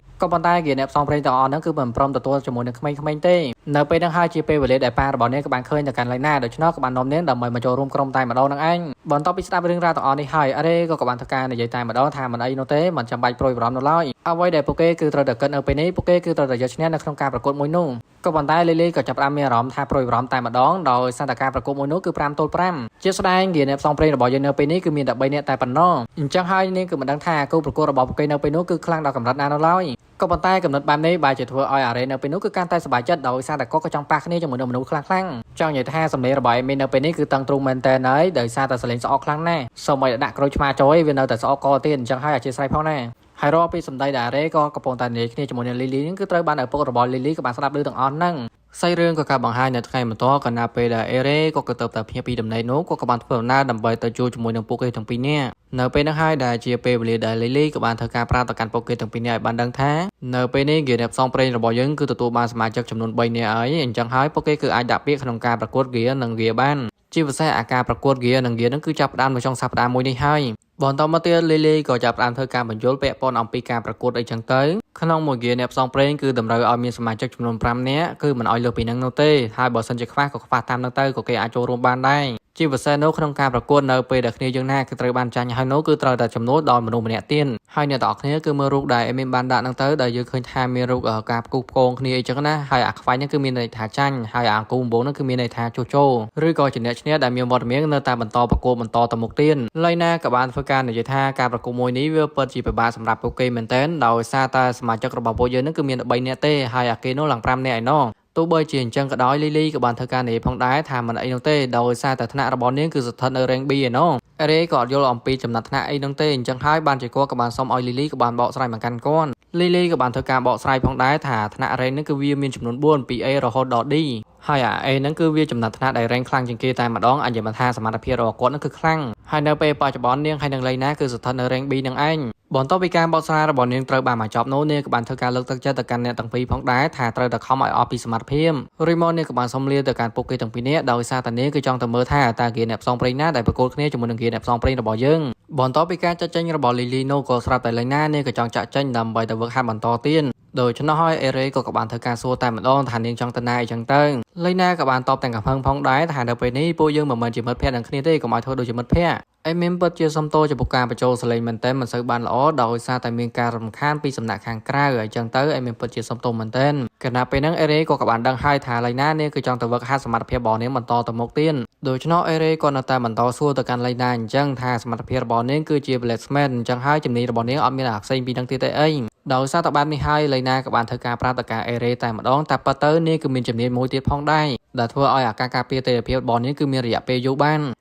នអេរ៉េគ្រាន់តែលើប៉ុណ្ណឹងភ្លាមក៏ពិតជាចង់រៀនមែនទែនដូច្នោះក៏បានស្នើសុំទៅកាន់ឡៃណាដើម្បីបង្រៀនមកកាន់គាត់ឡៃណាក៏បានបដិសេធថានេះគឺមិនចង់មករៀននៅឡើយក៏ប៉ុន្តែអេរ៉េក៏នៅតែទទួលសុំដោយអះអាងថាការបង្ហាត់បង្រៀនបែបនេះហើយវាធ្វើឲ្យទំនាក់ទំនងរបស់គេគឺកាន់តែជិតស្និទ្ធជាងមុនអីចឹងទៅដូច្នោះហើយធ្វើឲ្យឡៃណានៅពេលនោះឡើងគិតដល់ណាវិញឆ្ងាយតែម្ដងយ៉ាប់ហ្មងចាយហ្នឹង រេក៏បានដឹងដែរថាលេណានៅពេលនេះកំពុងតែគិតវិញឆ្ងាយដូច្នោះហើយគាត់នៅតែបន្តប្រាប់ទៅកាន់លេណាអញ្ចឹងថាកុំឲ្យយល់ច្រឡំអីដែលគាត់គឺចង់រៀនអំពីសមត្ថភាពដែលនាងគឺអាចធ្វើឲ្យការការពារទេយភាពរបស់នាងគឺមានរយៈពេលយូរនឹងបាននឹងឯងលេណាក៏បានស្ដីឲ្យទៅកាន់អេរ៉េថាជំនាញមួយហ្នឹងតតែអេរ៉េក៏ជាមនុស្សដែលព្រះប្រទានពរឲ្យដែរក៏ប៉ុន្តែអេរ៉េអត់មានឋានៈអីផងហ្នឹងឬក៏ជំនាញអីផងហ្នឹងអញ្ចឹងហើយឲ្យគាត់នឹងគឺរៀនចេះដោយរបៀបណាអេរ៉េក៏បានលើកហេតុផលផងដែរថាស្នេហ៍ដៅភួររបស់នាងក៏គាត់រៀនចេះអំពីនាងដែរអញ្ចឹងហើយមានន័យថាអាការការពារទេយភាពហ្នឹងក៏គាត់ចេះដែរឲ្យតែឡៃណាងគឺចង់បង្ហាញអំពីស្នេហ៍មួយហ្នឹងមកកាន់គាត់ឲ្យបានដឹងមកដោយសារតែការទទួលស្គាល់របស់អេរ៉េបែបនេះហើយឡៃណានៅពេលនោះក៏បានទន់ចិត្តហើយក៏បានសម្រេចចិត្តគឺប្រកួតដែររបស់នាងដែលធ្ងន់ហ្នឹងឲ្យទៅកាន់អេរ៉េសហកាន់មានអីធ្វើឲ្យឡៃណានៅពេលនោះឡើងភ្ញាក់ព្រឺតែម្ដងដោយសារតែអេរ៉េក៏បានកាន់ដៅរបស់នាងដូចជាធម្មតាអញ្ចឹងអេរ៉េក៏បានបញ្យល់ប្រាប់ផងដែរមូលហេតុដែលគាត់ក៏អាចកាន់ដៅដល់ធ្ងន់របស់នាងបាននោះដោយសារតែគាត់គឺមានជំនាញផ្សេងទៀតមូលហេតុដែលគាត់គឺចេះជំនាញសឹងតែទាំងអស់ហ្នឹងមិនមែនដោយសារតែមកពីទេពកោសល្យឬក៏មកពីពរព្រះអីនោះទេគឺការចេញអំពីការខិតខំប្រឹងប្រែងការវឹកហាត់របស់គាត់តែប៉ុណ្ណោះការបញ្យល់របស់អេរ៉េបែបហ្នឹងហើយធ្វើឲ្យឡៃណានៅពេលនោះក៏បានយល់ស្របផងដែរពេលខ្លះយើងគឺមិនត្រូវពឹងផ្អែកអំពីពរពីព្រះនោះទេដែលយើងគឺត្រូវតែខំប្រឹងអំពីសមត្ថភាពរបស់ខ្លួនឯងជាមុនសិនវាបីដូចជាអេរ៉េអញ្ចឹងថាគាត់គឺជាមនុស្សម្នាក់ដែលគ្មានជំនាញអីនោះទេក៏ប៉ុន្តែបែរជាគាត់ក៏អាចប្រើជំនាញផ្សេងៗបានដោយសារតែបែបហ្នឹងហើយឡៃណានៅពេលនោះក៏បានសម្រេចចិត្តថានាងនឹងបង្រៀនទៅកាន់អេរ៉េទាក់ទងអំពីការការពារទេពភាពនឹងឯងអេរ៉េក៏បានធ្វើការអរគុណទៅកាន់ឡៃណាហើយក៏បានលេងសើចជាមួយនឹងឡៃណាបន្តិចបន្តួចមានអីក៏ស្រាប់តែឡៃណាក៏បានយកដាវរបស់នាងដាក់ក្បាលទៅកាន់អេរ៉េមួយទំហឹងតែម្ដងដោយសារតែអេរ៉េគឺប្រកែកលេងសើចជាមួយនាងខ្លាំងពេកស្របពេលនឹងដែរស្រាប់តែលីលីក៏បានធ្វើដំណើរមកដល់ទីនេះហើយក៏បានប្រាប់ពីព័ត៌មានផងដែរថាហ្គេអ្នកផ្សងព្រេងដែលយើងត្រូវប្រកួតជាមួយគ្នានឹងគឺជា Black Sport ដែលជាហ្គេអ្នកផ្សងព្រេងខ្លាំងបំផុតនៅទីក្រុងដែរនឹងឯងហើយការប្រកួតហ្គេអ្នកផ្សងព្រេងនៅចុងសប្តាហ៍មួយនេះគឺមានចំនួន8ហ្គេអ្នកផ្សងព្រេងដែលបានចូលរួមប្រកួតជាពិសេសគឺមានហ្គេអ្នកផ្សងព្រេងដែលខ្លាំងជាងគេបំផុតមួយទៀតផងដែរដែលមានឈ្មោះថាបូកេអងហើយដូចជាពេលអញ្ចឹងអេមីនតែងតែប្រាប់ថាគឺមានការរំខានអំពីសំណាក់ខាងក្រៅដោយសារតែអេមីននៅពេលបច្ចុប្បន្ននេះកំពុងតែស្ថិតនៅស្រុកកំណើតហើយចឹងទៅមានមនុស្សច្រើនមែនទែនដែលនៅបន្ទប់តែមួយដូច្នេះអេមីនមានតែពាក្យសំទោសតែប៉ុណ្ណោះណាគ្នាយើងបន្ទាប់ពីលីលីក៏បានធ្វើការប្រាប់ទាក់ទងអំពីហ្គេអ្នកផ្សងព្រេងដែលបានចូលប្រកួតក៏ដោយក៏ប៉ុន្តែលីលីនៅពេលនោះក៏មិនចោះចាញ់ដែរដោយថាការប្រកួតមួយនេះនាងគឺត្រូវតែយកឈ្នះមានអីស្រាប់តែភ្ញាក់ព្រឺតែម្ដងដោយសារតែនាងក៏បានឃើញថាអេរ៉េនៅពេលនេះគឺបានពកក្បាលបាត់ទៅហើយមិនយូរប្រហែលការប្រកួតរវាងហ្គេអ្នកផ្សងព្រេងក៏បានចាប់ផ្ដើមមកហើយគណៈពេលនឹងដែរក៏ស្រាប់តែមានមនុស្សពីរនាក់ក៏បានធ្វើការនិយាយទាក់ទងអំពីហ្គេអ្នកផ្សងព្រេងរបស់លីលីនឹងឯងថានៅពេលបច្ចុប្បន្ននេះពិតជាមានបំណុលច្រើនមែនទែនលីលីគ្រាន់តែឮថាពួកគេទាំងពីរនាក់កំពុងតែនិយាយដើមទាក់ទងអំពីហ្គេអ្នកផ្សងព្រេងរបស់នាងភ្លាមនោះចាប់ផ្ដើមមានកំហឹងចង់ស៊ីសាច់របស់ពួកគេតែម្ដងក៏ប៉ុន្តែត្រូវបានឡៃណាក៏បានហាមឃាត់មូលហេតុដែលលីលីក៏បានខឹងខ្លាំងទៅកាន់ពួកវាទាំងពីរនាក់ហ្នឹងដោយសារតែពួកវាទាំងពីរនាក់ក៏បានភ្នាល់ទៅកាន់ Black Sword ដែលជាហ្គេអ្នកផ្សងព្រេងដែលនាងគឺត្រូវតែប្រកួតប៉ះនឹងឯងបើមិនចាក់លុយទៅលើហ្គេអ្នកផ្សងព្រេងរបស់នាងនោះទេហេតុអីបានជានិយាយចាំបាច់ថាហ្គេអ្នកផ្សងព្រេងរបស់នាងគឺត្រូវតែចាញ់បែបហ្នឹងអញ្ចឹងហើយបានជានាងខឹងនោះស្របពេលនឹងដែរក៏ស្រាប់តែមានម្ដងម្នាក់ក៏បានមកជជែកគ្នាជាមួយនឹងលីលីដែលគាត់ក៏មានឈ្មោះថា Gate មកនោះគឺអត់មានបំណងល្អប្រមាណនោះទេដោយសារតែគាត់កំពុងតែនិយាយលក់លយទៅកាន់អេរ៉េហើយនឹងក្រុមហ្គេអ្នកផ្សងព្រេងរបស់លីលីអញ្ចឹងទៅហើយអាពេលហ្នឹងហើយគឺជាមេដឹកនាំហ្គេអ្នកផ្សងព្រេង Black Swan ទោះបីជាអាប៉ែហ្គេកំពុងតែនិយាយលក់លយទៅកាន់សមាជិកក្រុមឬក៏ហ្គេអ្នកផ្សងព្រេងរបស់លីលីពេលបច្ចុប្បន្នថាជាមនុស្សដែលអន់យ៉ាងណាក៏ដោយក៏លីលីក៏បានប្រាប់ទៅកាន់អាប៉ែហ្នឹងវិញផងដែរថាហ្គេអ្នកផ្សងព្រេងរបស់នាងគឺត្រូវតែឈ្នះក្នុងការប្រកួតមួយនេះដូច្នោះហើយធ្វើឲ្យអាប៉ែហ្គេនៅពេលនោះគឺចាប់ផ្ដើមសើចតែម្ដងនឹងឯងបន្ទាប់ពីអាប៉ែហ្គេក៏បានចាក់ចេញហើយដូរឡៃណាក៏បានធ្វើការប្រាប់ផងដែរថាពេលហ្នឹងហើយគឺជាអ្នកបំផ្លាញហ្គេអ្នកផ្សងព្រេងរបស់យើងមិនដាល់ឲ្យហ្គេអ្នកផ្សងព្រេងរបស់យើងនៅពេលបច្ចុប្បន្នហ្នឹងគឺមានបំណុលច្រើនមួយសន្ទុះក្រោយមកយើងក៏បានឃើញថានៅកន្លែងទីលានប្រកួតហ្នឹងគឺពិតជាមានមនុស្សច្រើនមែនទែនដែលបានចូលរួម MC ក៏បានធ្វើការប្រកាសប្រាប់ផងដែរថានៅពេលនេះការប្រកួតរវាងហ្គេអ្នកផ្សងព្រេងគឺបានចាប់ផ្ដើមមកហើយ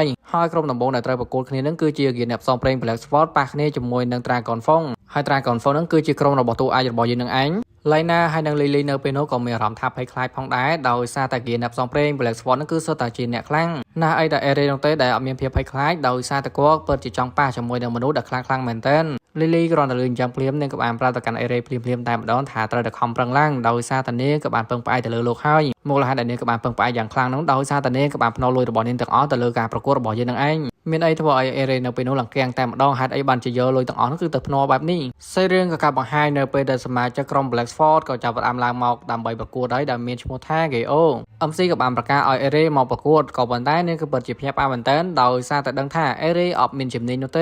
េគ្រាន់តែលឺចាំភ្លាមធ្វើឲ្យមនុស្សដែលបានមកទស្សនាគឺចាប់ផ្ដើមនិយាយខ្សឹបខ្សៀលគ្នាពេញយ៉ាងតែម្ដងអាប៉ែ KO នៅពេលហ្នឹងវាចាប់ផ្ដើមឆ្ងល់តែម្ដងថាហេតុអីបានជាយកមនុស្សដែលគ្មានជំនាញយកមកប្រកួតមួយវាបាំហ្នឹងក៏ប៉ុន្តែបើទោះបីជាយ៉ាងណាក៏ដោយ MC នៅពេលនោះនាងក៏ចាប់ផ្ដើមប្រកាសតែម្ដងថានៅពេលនេះការប្រកួតគឺចាប់ផ្ដើមគ្រាន់តែចាប់ផ្ដើមភ្លាមអាប៉ែ KO ក៏បានប្រើល្បឿនដ៏លឿនរបស់វាក៏បានចាក់ទៅកាន់អេរ៉េចំកណ្ដាលពោះតែនោះគ្រាន់តែជាស្រមោលរបស់អេរ៉េតែប៉ុណ្ណោះសូម្បីតែ KO ក៏វាដឹងដែរថានេះគឺជាជំនាញស្រមោល អេរ៉េក៏បានប្រើជំនាញសមោរបស់គាត់ក៏បានបង្កើតរូបរាងកាយរបស់គាត់ចំនួន3ហុំពណ៌ទៅកាន់អបេកេអូហើយនោះគ្រាន់តែជាល្បិចរបស់អេរ៉េតែប៉ុណ្ណោះគណៈពេលដែលអេរ៉េកំពុងតែប្រយុទ្ធគ្នាជាមួយនឹងសមោរបស់អេរ៉េនោះអេរ៉េក៏បានប្រើដៃរបស់គាត់ដើម្បីចាក់ទ្រង់របស់កេអូបណ្ដាឲ្យកេអូនៅពេលនោះគឺចាប់ផ្ដើមសម្លំហើយការចាក់អំបីបីនេះគឺមិនឲ្យកេអូគឺត្រូវរបួសនៅឡើយនិយាយរួមទៅពិតជាឆ្លាតមែនទែនអេរ៉េដូច្នោះហើយអេរ៉េគាត់គឺជាអ្នកឈ្នះអញ្ចឹងហើយធ្វើឲ្យលីលីនៅពេលនោះពិតជាសប្បាយចិត្តមែនទែនរីឯលីណាគឺចាប់ផ្ដើមភ្ញាក់ផ្អើលអំពីសមត្ថភាពរបស់អេរ៉េនៅកន្លែងដែលអ្នកអង្គុយទស្សនានៅវិញម្នាក់គឺចាប់ផ្ដើមឆ្ងល់អំពីអេរ៉េហើយថាអេរ៉េអត់មានជំនាញនោះទេហេតុអីបានជាគាត់មានសមត្ថភាពក្នុងការផ្ដួលទៅកាន់ប្រព័ន្ធដែលមានចំណាត់ថ្នាក់ខ្ពស់បែបនេះបន្ទាប់មកការប្រកួតរបស់អេរ៉េនៅតែបន្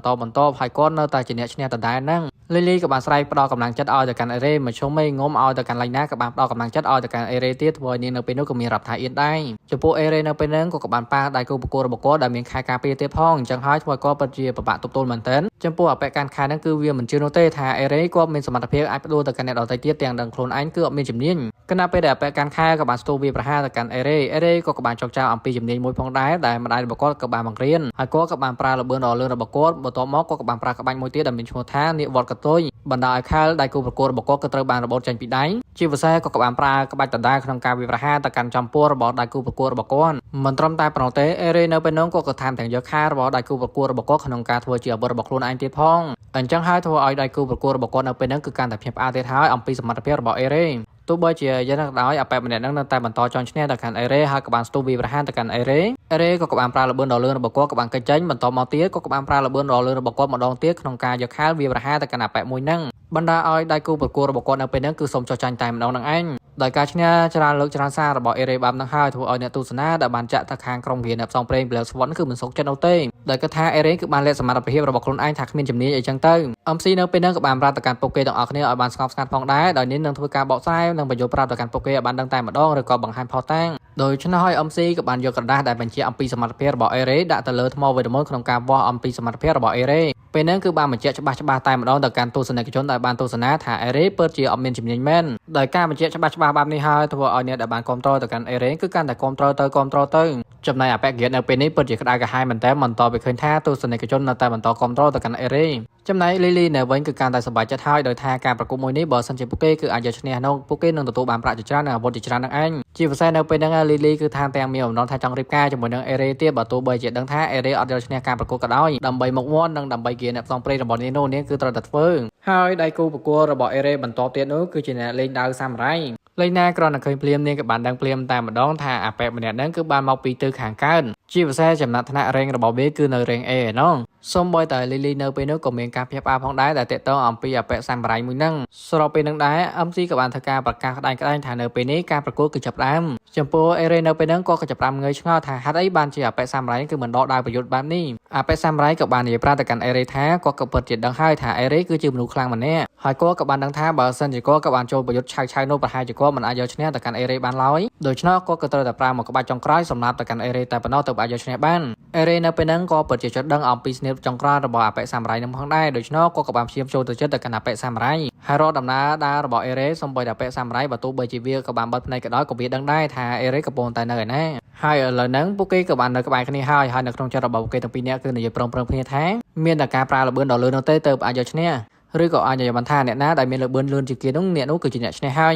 យភ្លាមអបិសាមរ៉ៃក៏បានដកដាវរបស់វាឡើងលឿនក្នុងការវាយប្រហារទៅកាន់អេរ៉េក៏ប៉ុន្តែស្រាប់តែភ្ញាក់ផ្អើលតែម្ដងដោយសារតែល្បឿនមួយនេះអេរ៉េគាត់នៅតែអាចគេចបានដោយគាត់ក៏បានបង្ហាញខ្លួនពីក្រោយខ្នងរបស់អបិសាមរ៉ៃហើយអេរ៉េក៏បានប្រាប់ទៅកាន់អបិសាមរ៉ៃផងដែរបើទោះបីជាឯងគឺប្រើប្រាស់ដាវលឿនជាងគេនៅក្នុងទីក្រុងមួយនេះក៏ដោយប៉ុន្តែគាត់គឺត្រូវបានបង្ហាត់បង្រៀនដោយមនុស្សម្នាក់ដែលបានបង្រៀនតេតងអំពីល្បឿនដ៏លឿនបំផុតតែម្ដងសូម្បីតែល្បឿនដ៏លឿនរបស់ឯងក៏មិនអាចប្រៀបបានដែរហើយម្នាក់នោះគឺគ្មាននរណាឆាយនោះទេគឺជាម៉ាក់របស់អេរ៉េនឹងឯងបន្ទាប់ពីអេរ៉េក៏បានបញ្ចប់ហើយគាត់ក៏បានប្រើដាវរបស់គាត់ក្នុងការផ្ដួលទៅកាន់អបិសាមរ៉ៃនឹងបានសម្រេចលទ្ធផលរបស់អេរ៉េបានបង្ហាញធ្វើឲ្យអ្នកដែលបានទស្សនាគឺពិតជាភ្ញាក់ផ្អើលអំពីសមត្ថភាពរបស់អេរ៉េឡៃណាហើយនិងលីលីបន្ទាប់ពីឃើញស្នេហ៍ប្រយុទ្ធរបស់អេរ៉េដែលបានបង្ហាញអំបីមិញនេះពួកគេទាំងពីរនាក់ក៏បានដឹងភ្លាមតែម្ដងថានោះគឺជាស្នេហ៍របស់ម៉ាក់របស់អេរ៉េនឹងឯង MC ក៏ចាប់ផ្ដើមធ្វើការប្រកាសផងដែរថានៅពេលនេះអ្នកឈ្នះគឺជាអេរ៉េរីឯអ្នកទស្សនាដែលបានចាក់លុយទៅកាន់យានអ្នកផ្សងព្រេង Black Swan នៅពេលនេះពិតជាក្តៅក្រហាយមែនទែនដោយសារតែលុយរបស់ពួកគេក៏បានចាក់អស់ហើយក៏ប៉ុន្តែលទ្ធផលគឺអ្នកផ្សងព្រេង Black Swan នៅពេលនេះបែរជាចាញ់ទៅវិញលីលីក៏បានហោះអោបទៅកាន់អេរ៉េក៏បានកិច្ចខ្លួនដូច្នោះហើយធ្វើឲ្យលីលីនៅពេលនោះក៏ចាប់ផ្ដើមផ្កាប់មកនឹងដីតែម្ដង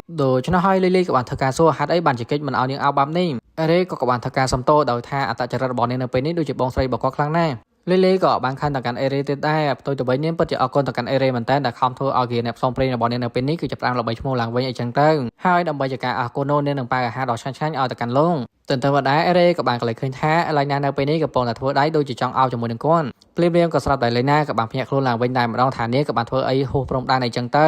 Ere នៅពេលហ្នឹងពិតជាខូចមែនតើក៏បានប្រាប់ទៅកាន់ Elena ថាលើក្រោយបើសិនជាចង់អោបមកកាន់គាត់នោះនាងគួរតែដោះអាក្រក់របស់នាងចេញទៅ Elena ក៏បានសួរទៅកាន់ Ere ថាលោកគឺបាននិយាយអ្វីខ្លះអំបញ្ញមិញនេះនាងស្ដាប់អត់ឮទេដូច្នោះហើយ Ere ក៏បានតបថាអត់បាននិយាយអីនោះឡើយនៃរំទៅក្នុងនាមជាមនុស្សប្រុសដូចជា Ere បែបនេះគឺពិតជាខូចដូចជាអ្នកមើលអញ្ចឹងស្របពេលហ្នឹងដែរស្រាប់តែ Lily ក៏ចង់ហៅអោបទៅកាន់ Ere គាត់នៅតែបន្តកិច្ចអញ្ចឹងបណ្ដានាងនៅពេលនោះគឺចាប់ផ្ដើមផ្កាប់មុខទៀតហើយចំពោះអាពាហ៍កិច្ចនៅវិញពិតជាក្តៅក្រហាយមែនតើនៅពេលឃើញក្រុមរបស់ Lily គឺជាអ្នកឈ្នះបែបហ្នឹងផ្ញើទុកសិនទៅពួកសម្រាមលើក្រោយយើងនឹងធ្វើឲ្យពួកឯងហ្នឹងគឺអាម៉ាស់គេតែម្ដងសាច់រឿងក៏ការបង្ហាញនៅពេលយប់យកក៏បានគាត់ថាអ្នក3ក៏បានបង្កើតកម្មវិធី party ក្នុងការជប់លៀងញ៉ាំអីផងដែរនៅពេលហ្នឹង Lily ក៏បានសុំទៅកាន់ Ere ដើម្បីឲ្យ Ere គឺបានរៀបការជាមួយនាងក៏ប៉ុន្តែ Ere ក៏បានបដិសេធដោយអះអាងថាមនុស្សស្រីដែលគាត់ក៏ចង់រៀបការបំផុតនោះគឺជាមនុស្សស្រីដែលមានគោលបំណងចង់ខ្លាចជាអ្នកលេងស្នេហ៍កូនដែរដ៏ខ្លាំងបំផុតចំណុចបែបនេះហើយធ្វើឲ្យ Lena នៅពេលនោះនាងពិតជាអៀនមែនទែនហើយក៏បានធ្វើការស្ដីឲ្យទៅកាន់ Ere ថាបើសិនជាចង់កុហកឲ្យវាត្រឹមត្រូវបន្តិចមកពីព្រោះនាងក៏មានបំណងចង់ខ្លាចជាអ្នកលេងស្នេហ៍កូនដែរដ៏ខ្លាំងបំផុតផងដែរចំពោះ Lily នៅពេលហ្នឹងនាងក៏បានដឹងហើយមូលហេតុដែល Ere ក៏បានចូលចិត្តទៅកាន់ Lena នោះដោយសារតែ Lena នាងក៏មានអាភ្នំធំនឹងឯងដូច្នោះហើយ Lily នៅពេលហ្នឹងនាងក៏ចាប់ផ្ដើមបញ្ចេញសកម្មភាពរបស់នាងក្នុងការធ្វើឲ្យ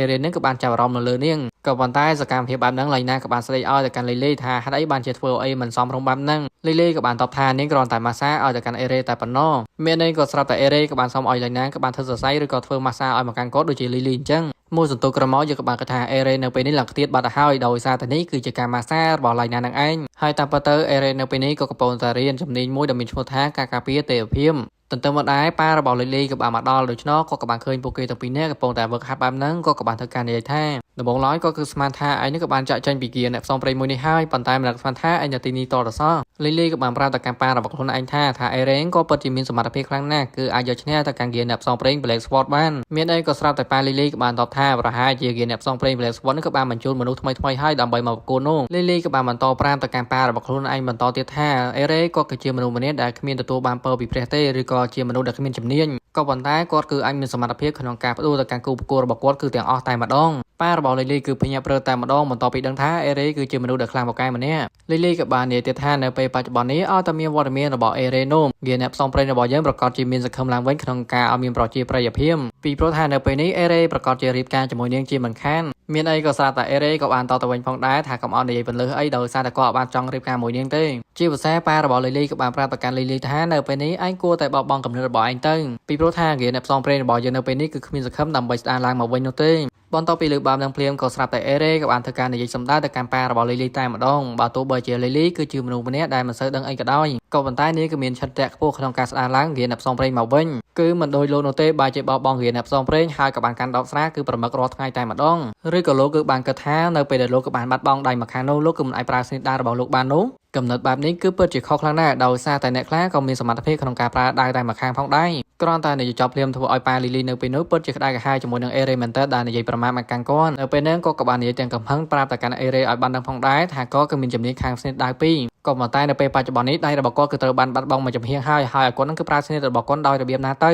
Ere ក៏បានតបទៅវិញថាគាត់គឺមិនសូវដឹងអំពីរឿងរ៉ាវរបស់លោកប្រមាណនោះទេប៉ុន្តែលោកគួរតែគិតមើលខ្ញុំគឺជាមនុស្សម្នាក់ដែលគ្មានជំនាញក៏ប៉ុន្តែគាត់នៅតែមានសមត្ថភាពក្នុងការប្រើប្រាស់ជំនាញផ្សេងៗបាននោះដោយសារតែគាត់គឺមិនជឿជាក់ឬក៏ពឹងផ្អែកទៅកាន់ក្រុមលិខិតរបស់គាត់បន្ទាប់ពី Ere ក៏បាននិយាយបែបហ្នឹងហើយស្រាប់តែប៉ារបស់ Lily ក៏បានដោះលែងទៅកាន់ Ere ទៅដោយសារតែគាត់គឺរៀងយល់អំពីអត្ថន័យរបស់ Ere ដែលចង់និយាយប្រាប់មកកាន់គាត់បន្ទាប់ពីការចាក់ចែងប៉ារបស់ Lily ហើយនោះ Lily ក៏បានធ្វើការអរគុណទៅកាន់ Ere ដោយសារតែពាក្យពេចន៍របស់ Ere អមីៗនេះដូចជាការលើកទឹកចិត្តអញ្ចឹងពីព្រោះនាងគឺសង្ឃឹមថានៅថ្ងៃណាមួយប៉ារបស់នាងគឺចូលប្រឡូកជាមួយនឹងស្នេហ៍កូនដៃវិញសូម្បីតែ Lena Ere អ្នកទាំងពីរក៏មានបំណងថាចង់ឲ្យប៉ារបស់ Lily ក៏បានបង្ហាញអំពីស្នេហ៍ប្រយុទ្ធរបស់គាត់ផងដែរពីព្រោះ Ere ក៏ពិតជាចង់រៀនអំពីស្នេហ៍ប្រយុទ្ធរបស់ប៉ា Lily មែនទែនដល់ពេលទៅ Lily ក៏បានប្រាប់ទៅកាន់ Ere តែម្ដងបើសិនជាលោកគឺពូកែចង់រៀនស្នេហ៍ប្រយុទ្ធបែបហ្នឹងពួកគេគួរតែសាកល្បងចូលទៅក្នុងគោកងឹតតែម្ដងទៅ Ere ក៏អត់ដែលដឹងទេតាក់ទងអំពីគោកងឹតអញ្ចឹងហើយក៏បានសួរថាគោកងឹតគឺជាអ្វីដែលហេតុនេះហើយ Lena ក៏បានធ្វើការប្រាប់ពីគោកងឹតឲ្យទៅកាន់ Ere ដឹងតែម្ដងនៅទីក្រុងដែរគឺមានគោកងឹតដ៏ធំមួយស្ថិតនៅក្រោមទីក្រុងដែរហើយនៅក្នុងគោកងឹតមួយហ្នឹងពោពេញដោយអន្ទាក់និងសត្វបិសាចជាច្រើនដែលពួកគេត្រូវតែប្រឈមមុខជាមួ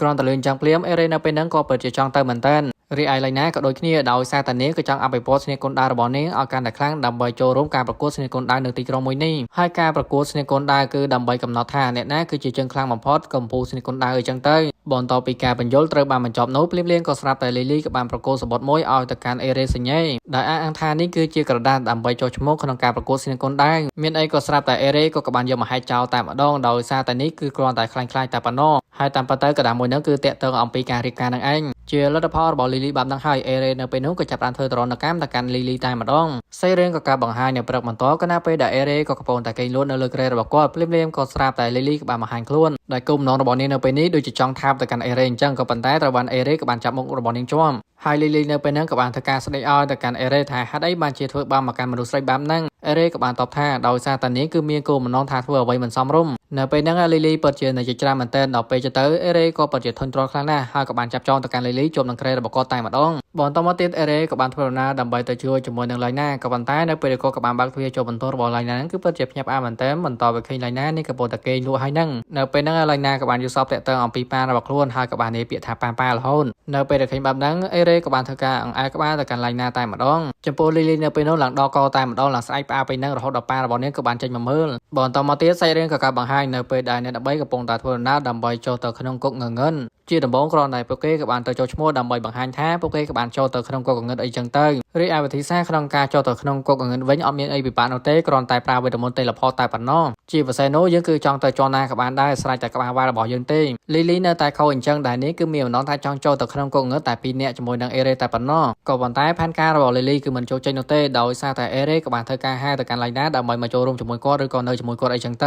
ៅសេរីក៏កាប់បង្ហាញនៅពេលដែលពួកគេទាំង3នាក់ក៏បានចូលមកដល់កន្លែងគុកងងឹតហើយនោះយើងក៏បានកថាពួកគេកំពុងតែប្រយុទ្ធគ្នាជាមួយនឹង Undead Agro អេរ៉េក៏ពិតជាឆ្ងល់មែនទែនថាគាត់ក៏បានកាត់ក្បាលរបស់វាហើយក៏ប៉ុន្តែបែរជាវានៅតែបន្តមានចលនាឡៃណាក៏បានប្រាប់ថាពពួកអស់ហ្នឹងគឺវាមិនចេះឈឺចាប់អីនោះទេដោយសារតែពួកវាគឺត្រូវបានបង្កើតឡើងដោយវេទមន្តនៅក្នុងគុកងងឹតមួយនេះបើទោះបីជាយ៉ាងណាក៏ដោយពួក Undead Agro ទាំងអស់ហ្នឹងក៏វាមានចំណុចខ្សោយរបស់វាផងដែរដូច្នោះហើយអេរ៉េនៅពេលហ្នឹងក៏បានរកឃើញចំណុចខ្សោយរបស់វាដូច្នោះក៏បានវាប្រហាននៅកន្លែងជើងរបស់វាតែម្ដងជាលទ្ធផលត្រឹមតែមួយផ្លែតតែប៉ុណ្ណោះពួកគេគឺអាចកម្ចាត់ទៅកាន់ពួក Undead Agro ទាំងអស់នេះបានហើយគណៈពេលហ្នឹងលីលីក៏បាននិយាយថាឥឡូវនេះនាងពិតជាហត់ខ្លាំងណាស់ក្នុងការប្រយុទ្ធមួយនេះមានអីក៏ស្រាប់តែអេរ៉េក៏បាននិយាយចំតែម្ដងថានាងក៏អត់បានជួយប្រយុទ្ធគេទេហេតុអីបានជាធ្វើដូចជាហត់ណាស់អញ្ចឹងដល់ពេលទៅលីលីក៏ចាប់ផ្ដើមដោះសារថាដោយសារតែសមត្ថភាពរបស់អ្នករកគ្នាគឺខ្លាំងពេកអញ្ចឹងទៅមិនចាំបាច់ឲ្យនាងលូកដៃនោះទេដូច្នោះហើយអេរ៉េក៏បានធ្វើការសួរទៅកាន់លីលីតែម្ដងថាកម្រិតថ្នាក់របស់នាងនៅកម្រិតណាបន្ទាប់ពីលើបែបនឹងភ្លាមលីលីក៏បានប្រាប់តែម្ដងថានាងនៅកម្រិតថ្នាក់ Founder ហើយបើសិនជានៅពេលនេះលោកគឺចង់រៀនអំពីជំនាញអ្វីនោះនាងគឺអាចបង្រៀនទៅកាន់លោកបា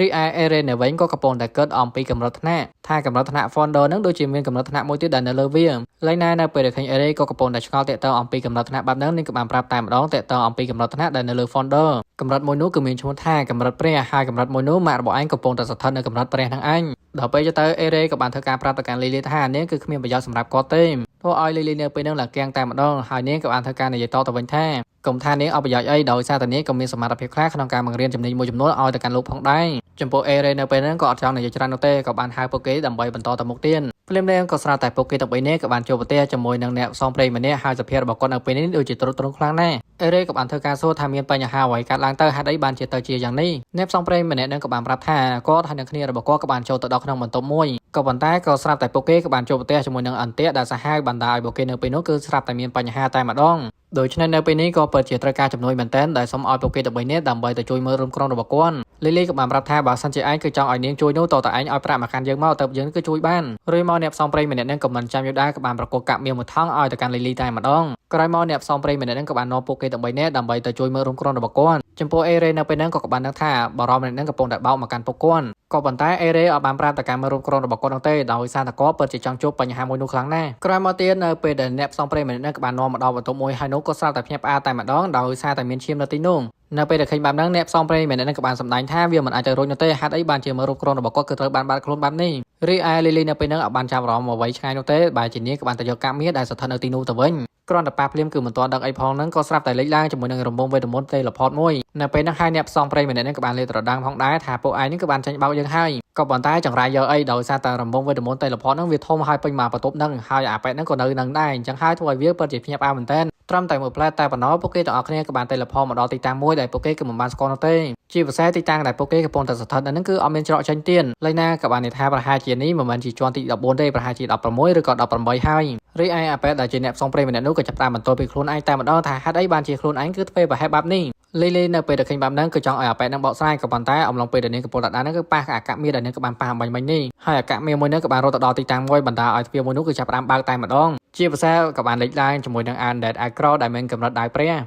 ះគ្រាន់តែវាក៏បានចេញមកភ្លាមនឹងក៏មិនចាំមិនដែរក៏បានបើកការវាហាទៅកាន់ពួកគេបណ្ដាឲ្យពួកគេនៅពេលនោះពិតជាភ្ញាក់ផ្អើលមែនទែនអំពីសមត្ថភាពស្និទ្ធដាររបស់វារួចមកវាក៏បានប្រើល្បឿនដ៏លឿនរបស់វាក្នុងការវាប្រហារទៅកាន់អេរ៉េបណ្ដាឲ្យអេរ៉េនៅពេលនោះពិតជាពិបាកទប់ទល់ជាមួយវាមែនទែនបើទោះបីជាការវារហាមួយនេះគឺខ្លាំងយ៉ាងណាក៏ដោយក៏ប៉ុន្តែអេរ៉េនៅពេលនេះអត់សូវអីប្រហែលទេដោយសារតែគាត់ក៏បានរៀនចេះអំពីជំនាញរបស់ឡៃណាហើយដែលចំណេញមួយនោះគឺមានឈ្មោះថាការការពារទេវភាពនឹងឯងអេរ៉េក៏បានវាបបេញអានដែលអាក្រក៏បានកិច្ចចេញភ្លាមៗតែម្ដងនៅពេលហ្នឹងអេរ៉េក៏កលែងឆ្ងល់ទៀតដែរដោយសារតែល្បឿនរបស់វាលឿនបែបនេះដោយសារតែកម្រិតរបស់វាគឺនៅកម្រិតព្រះហ្នឹងឯងបើទោះបីជាយ៉ាងណាក៏ដោយកម្រិតរបស់ឯងនៅពេលបច្ចុប្បន្ននេះវាពិតជាស័ក្តិសមក្នុងការសាកល្បងជាមួយនឹងគាត់មែនទែនធ្វើឲ្យអ្នកដើម្បីទៅកំពុងតែស្ដាប់ហ្នឹងឡើងភ្ញាក់ផ្អើលតែម្ដងដោយថានេះគឺជាការសាកល្បងរួចមកអេរ៉េក៏មិនចាញ់ដែរក៏បានស្ទោលលឿនដើម្បីបើកការវាហាទៅកាន់អានដែលអាក្រនៅពេលហ្នឹងអានដែលអាក្រគឺបានត្រឹមតែទប់ទល់ជាមួយនឹងស្នេហ៍ដែររបស់អេរ៉េតែប៉ុណ្ណោះបន្តមកអានដែលអាក្រវាក៏ចាប់ផ្ដើមប្រើជំនាញរបស់វាមួយទៀតតែម្ដងដែលមានឈ្មោះថាទំនាញដីបណ្ដាឲ្យមនុស្សដែលមានវត្តមាននៅទីនោះពិតជាពិបាកទប់ទល់អំពីការសង្កត់មួយនេះមែនទែនប៉ុន្តែចំពោះអេរ៉េវិញជំនាញមួយនេះគឺអត់មានប្រសិទ្ធភាពទៅលើគាត់នោះទ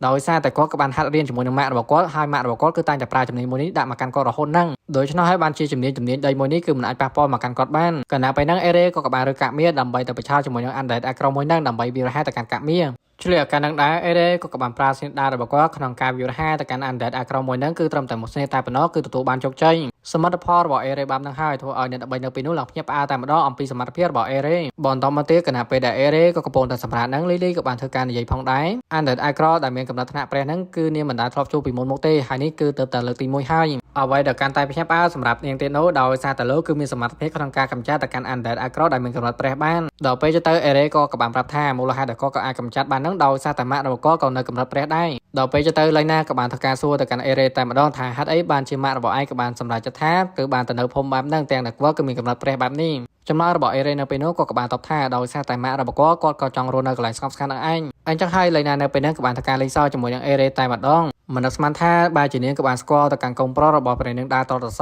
ក៏ប៉ុន្តែអាការជជែកគ្នារបស់ពួកគេនឹងមិនទាន់បានប្រមាណផងក៏ស្រាប់តែទ្វារនៅទីនោះគឺត្រូវបានបើកហើយតម្រូវឲ្យពួកគេក៏បានចាក់ចេញពីទីនេះសៃរឿងក៏បង្ហាញមកកន្លែងហាងស្រាមកកន្លែងយ៉ាងនេះវិញយើងក៏បានគិតថាប៉ារបស់លីលីកំពុងតែអង្គុយផឹកស្រាហើយក៏បានពិចារណានឹងពាក្យសម្ដីរបស់អេរ៉េដែលបានប្រាប់មកកាន់កូនគណៈពេលហ្នឹងដែរក៏បានលើអំពីមនុស្សចំនួន3នាក់កំពុងតែធ្វើការនិយាយគ្នាតាក់ទងអំពីមនុស្សដែលបានចូលទៅក្នុងគុកអង្ងិនថាពួកនោះប្រហែលជាចូលអន្ទាក់នៅអ្វីដែលពួកគេក៏បានដាក់ហើយជាភាសាប្រកបខ្លាំងណាស់អ្នកទាំងនោះប្រហែលជាមិនមានជីវិតដើម្បីត្រឡប់មកវិញនោះទេមើលទៅគេអ្នកផ្សងព្រេងត្រាកំផងអាចនឹងបញ្ចប់នៅឆាប់នេះហើយក៏ប៉ុន្តែភ្លាមៗក៏ស្រាប់តែប៉ាលីលីក៏បានធ្វើការគម្រាមទៅកាន់ពួកគេទាំង3នាក់តែម្ដងថាពួកឯងគឺបានធ្វើអ្វីខ្លះទៅកាន់កូនស្រីរបស់យើងអ្នកដើម្បីនៅពេលហ្នឹងមានបានប្រាប់ឯណាដោយសារតែនៅពេលហ្នឹងពួកគេកំពុងតែមានភាពភ័យខ្លាចទៅកាន់ប៉ារបស់លីលីស្របពេលហ្នឹងដែរអាប៉ែកហ្គេតក៏បានមកហាញខ្លួនដែលជាមេដឹកនាំគេអ្នកផ្សងព្រេង Black Sword ក៏បានមកប្រាប់ទៅកាន់ប៉ារបស់លីលីថាសមាជិកគេអ្នកផ្សងព្រេងរបស់យើងក៏បានជួបប្រទះជាមួយនឹងកូនស្រីរបស់ឯងហើយនឹងមិត្តភក្តិកូនស្រីរបស់ឯងគឺស្លាប់នៅក្នុងគុកអង្ងឹតហើយគ្រាន់តែលឿនចាំងភ្លានធ្វើឲ្យប៉ាលីលីនៅពេលនោះពិតជាក្តៅក្រហាយមែនទែនដោយនិយាយថាឯងគឺបានយកដៃរបស់យើងគឺបានមកជាហៀងហើយហេតុអីបានជាឯងគឺមានអំណងថាយកកូនរបស់យើងទៀតចឹងគណៈពេលដែលប៉ារបស់លីលីកំពុងតែខូចចិត្តនឹងភ្លាមៗក៏ស្រាប់តែភ្ញាក់ផ្អើលតែម្ដងដោយសារតែគាត់ក៏បានលើសំឡេងកូនស្រីរបស់គាត់